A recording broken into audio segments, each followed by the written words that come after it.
Okay, I just wanted to do a really quick video to show you signs of stress.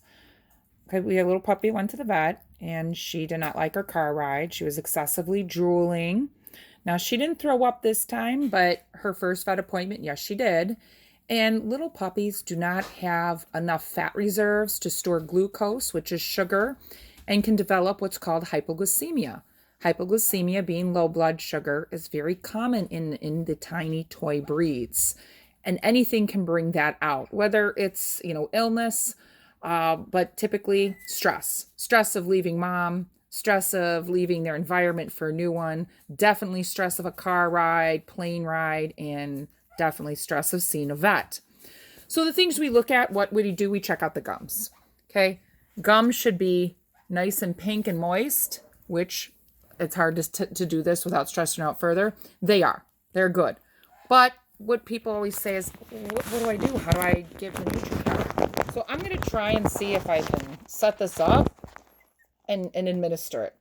This is the Nutrical. Everyone gets a tube of this sent home with them.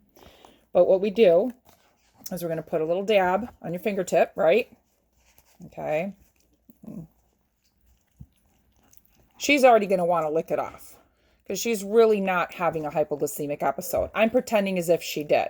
And when they do, they don't want to lick it off, right? So what do? We open up the mouth and we just scrape it on the roof of their mouth, make sure it gets in there, and they have to eat it. Okay? Sorry, I'm using my phone as a camera, so I'm doing this with one hand. She's fine, but she's so tiny that I figured, well, she can use it. Normally a puppy will lick it off, but one that's having hypoglycemia is going to have no desire for food or drink. That's when you act fast. I send home everybody literature on hypoglycemia, but I stress it. Please look it up. It's also on my Facebook page under my notes section. I write all about hypoglycemia. Hypoglycemia is 100% preventable, but if left undetected and untreated, it can be fatal. It can lead to a stroke, coma, and death.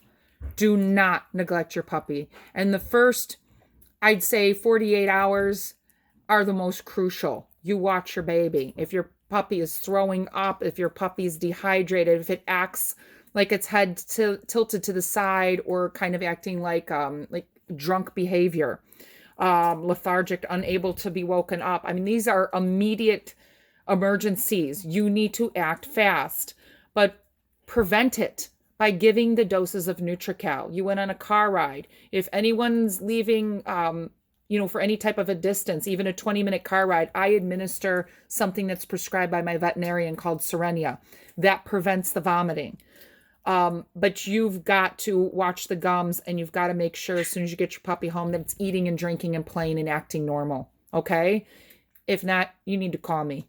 I don't care if it's 3 o'clock, 4 o'clock in the morning. It doesn't matter. You call me. If it's an emergency, you go to your vet. All right? Drive back home to my vet. It doesn't matter. But don't ignore the signs. Okay? Remember, prevention is the key. Hey, babies. Thank you so much for being my little demonstration dog. I appreciate it. Say bye-byes. Say bye-byes.